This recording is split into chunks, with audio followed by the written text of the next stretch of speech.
This is an introductory video on how to use DegreeWorks. DegreeWorks is an academic advising and degree audit system that allows students and advisors to monitor progress toward degree completion.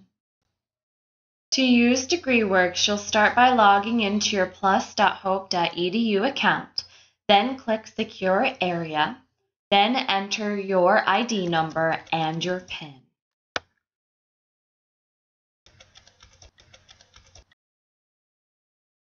Then click Registrar in Student Accounts, then Student Records, and DegreeWorks for Students. This will take you to another page where your degree audit and DegreeWorks will load. The first portion of the audit is your general information, so you'll see your name, ID number, who your advisor is, and your overall GPA, your degree, and any major or minors you've declared. The next part is your progress bar. There are two. So the first bar shows your progress towards completing your requirements, which include general education requirements and your major and minor requirements. The credits bar shows your progress towards completing the 126 credits you need in order to earn a degree at Hope. Next is the legend. The green checkbox means you've completed the requirement. The empty red box shows not completed. The squiggles mean you've nearly completed the requirement. The single squiggle means that the requirement is nearly completed except that there is a class in progress. Once that in progress class is completed, you'll get the green checkbox. The double squiggle means nearly completed as well. It usually appears on the checkbox for the overall major or minor block. It signifies that almost everything is done, but the GPA is either too low or you're short a few credits. You'll receive the notice that you should see your advisor. T stands for transfer credit. This @ symbol acts as a wild card, meaning it's going to stand for any subject or any course number, which I'll show you in the audit in a moment. The asterisk means there's a prerequisite for the course. The next portion is an overview of your requirements. You'll also be able to see when your first term was at Hope. It reminds you that you need 126 credits to graduate. This is true for most programs. Some do require a few more credits, but your degree audit will always show how many exact credits you need to earn your degree. And then it shows what you have applied towards that 126. It's going to tell you unmet conditions. So 126 is required. You've currently taken or enrolled in 59 credits. You still need 67. And then it does remind you that the number right here, this 59, does include credits for which you are currently registered. It's going to tell you to declare a major if you haven't done so already. It's going to tell you need a 2.0 GPA to graduate. This is true for most programs. Some programs, like in the education department, have a higher minimum GPA that you have to maintain in order to graduate. And then it lists general education requirements, major requirements, and minor requirements here. As you completed each individual requirements within this, you'll get the green checkbox. The next portion is general education requirements. So it's going to list the requirements here on the left and advice or what class is completing those requirements on the right. If you look at expository writing, we can see it's completed because there's this green checkbox. And we can see that the course that's completing the requirement is English 113, called Expository Writing 1. We can also see that it's transfer credit, that it was worth 3 credits, and it was taken or applied to the record spring 2016. What's also really great about DegreeWorks is we can see where this transfer credit came from. It was originally English 121 from Front Range Community College. So you can make sure that your classes that you've transferred over are actually being pulled into your degree audit. So if we go down to the Arts 2, we can see that this requirement is not completed because of this empty red box. But if we look to the right, we can get the advice on what we need to take in order to complete this requirement. Reading this, it says there are 2 credits in wildcard with attribute FA2. This means you need 2 credits in any subject, any course number, as long as it has the attribute FA2. Now, what's really neat about DegreeWorks is if you click on this link, it's going to give you a pop-up window. And the pop-up window is going to show you all the courses that will go towards completing this requirement. It'll give you the subject and course number, how many credits it's worth, the title, course description, when it's offered, if there's a prereq, and the different times that the class is available. You can scroll down and see all the ones that are listed.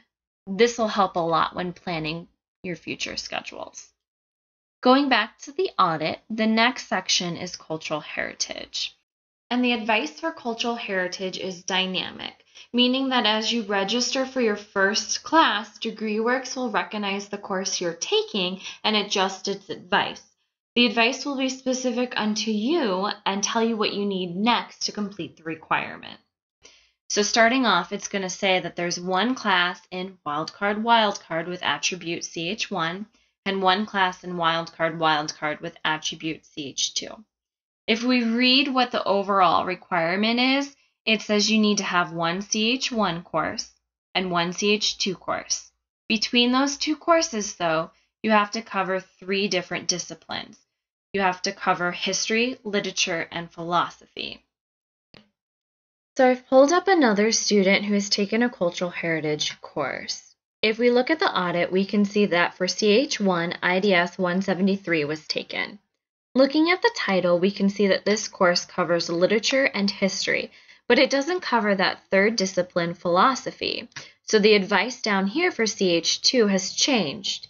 If we read the advice, we can see that it says 1 class in IDS 172, 176, 178, or philosophy, anything as long as it has attribute CH2 would complete this requirement.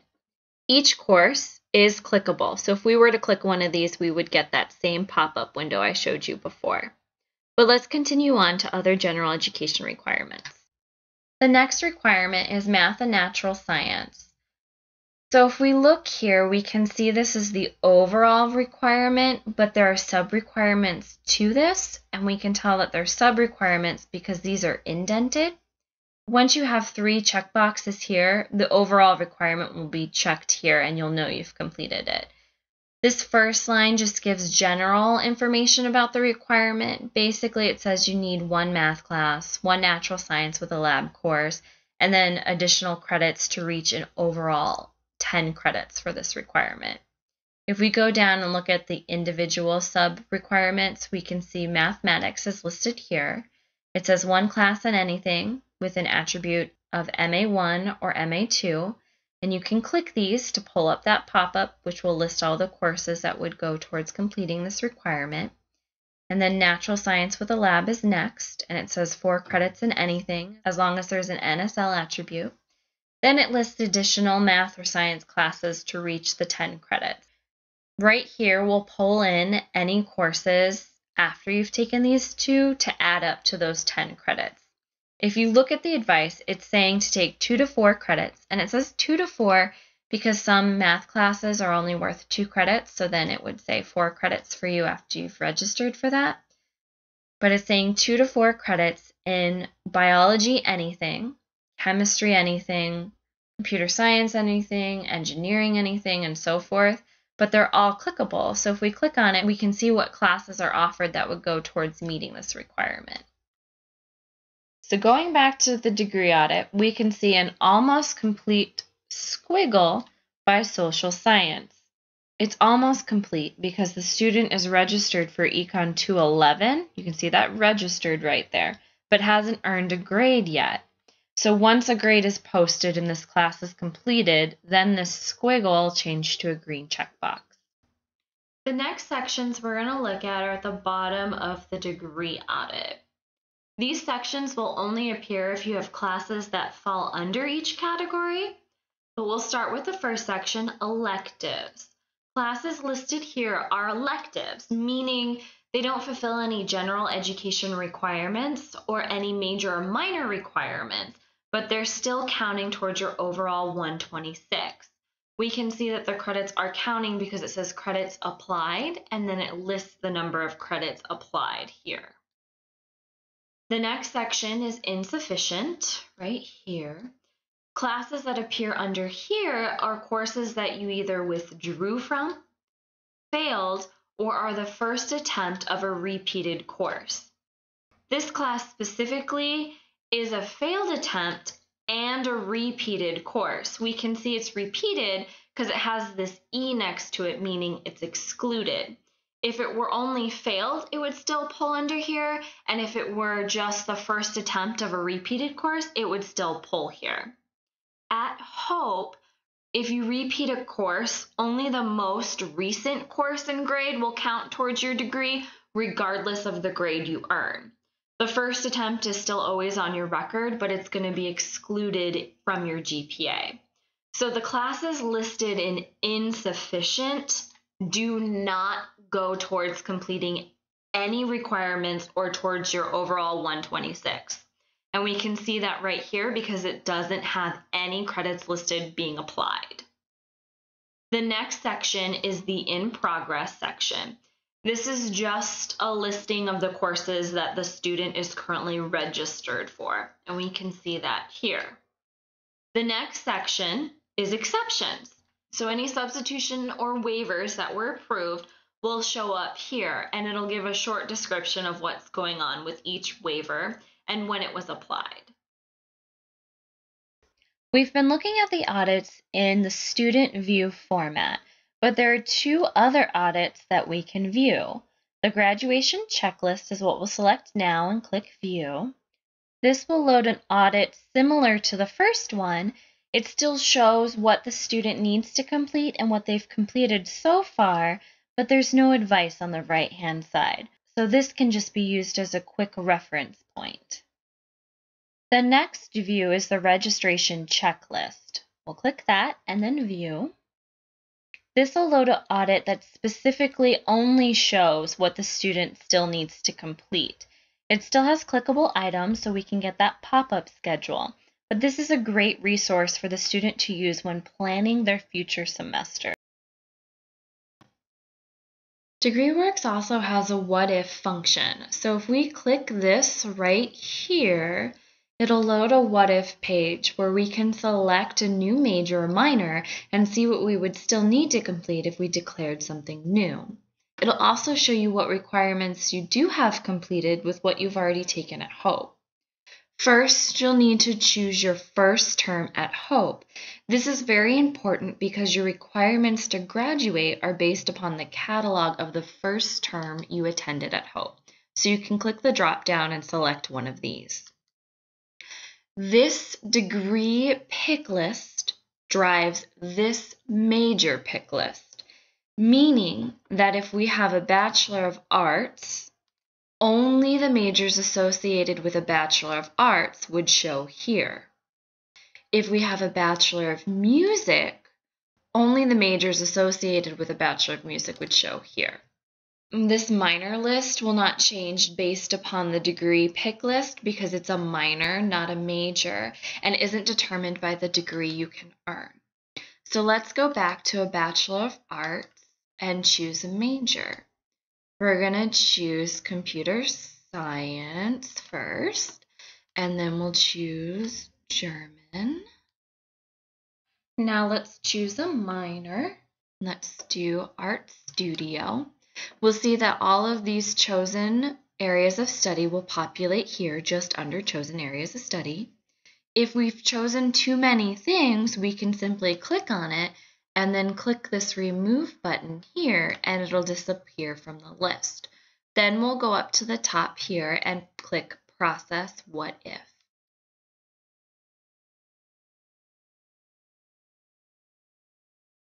This will load a what if page. We can scroll down to right here, and if we click these links, it'll jump us right to this section in our audit. So we can see 34 credits are required for the computer science major to get a BA. It'll tell you how many credits you have with what you've already taken. Right now we have 0. And then it'll tell you what you still need. So if we had something other than 0, it'll tell us what we would need. You can scroll down and see all the requirements that are needed for the major. Let's scroll down to minor. Again, this would tell us how many credits are required for the minor, how many you currently have, and how many are still needed to complete the minor. So I'll show you one more thing. We're going to click Worksheet to refresh this for Doug and load his actual audit instead of his what if. The next section I'm going to show you are the Gpa calculators. These calculators help give you a realistic view of what you would need to do to maintain or boost your GPA. You do need to grab some information before we go to the Gpa calculator, so we'll scroll down here. We want to know how many credits we still need to complete overall towards that 126, so 10 more credits overall. Then we're going to go to the major requirements. We need 7 more credits for just the major requirements, so you'll write down whatever you have left. Also write down your current GPA for that major. Doug has a 3.07, and then however many total credits are required, so 43 for Doug. Now we can go to the Gpa calculator. There are 3 different calculators. Right now we're going to work with the graduation calculator.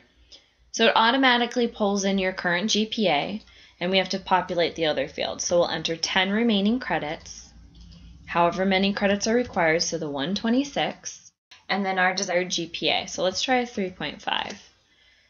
All right, we received this error notice. It says to achieve your desired GPA, you would need to average higher than a 4.0, which isn't possible. You would also need to average a 7.21, which is definitely not possible. So this GPA calculator will give you a realistic view of what it would take to complete your goal. Let's recalculate and try something a little more attainable. Let's change this to a 3.2 and hit enter. All right, now it's showing a 3.43 over the last 10 credits. That's definitely more doable than the last option. Let's recalculate again. We're going to work this calculator for the major now, not just the overall 126.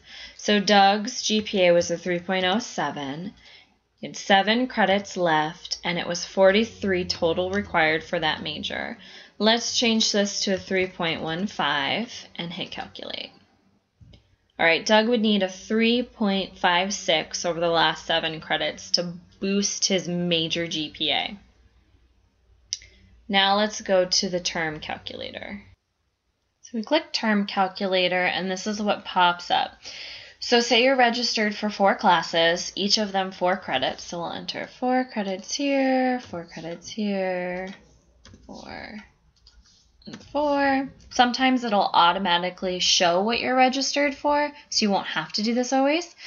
But say in class 1, we feel like we're going to do super great and get an A. Class 2, we did okay, we got a B+, that's pretty good. Class 3, not so hot, it was a little tough. And then we'll give ourselves another B+. And then you can calculate. So it's telling you if you earn these grades in these specific classes, what your GPA will be for the term and overall. You can give yourself different grades in each course and just see how it affects your GPA. So we'll click Advice Calculator and it'll load. This is the credits that he's earned so far. He's registered for some other courses, which is why his number was changed previously. So desired GPA, let's do a 3.2 and see what happens. So he needs 3 credits at a 4.0, which is an A, or 4 credits at a 3.7, which is an A-, or 19 credits at a 3.3, which is a B+ average to obtain this GPA. It just gives you a couple different options of how to get there. And this is how you use DegreeWorks. If you have questions, we suggest that you talk to your advisor about going through your degree audit, and then if you still have further questions, the people in the registrar's office are always very happy to help. We hope you enjoy.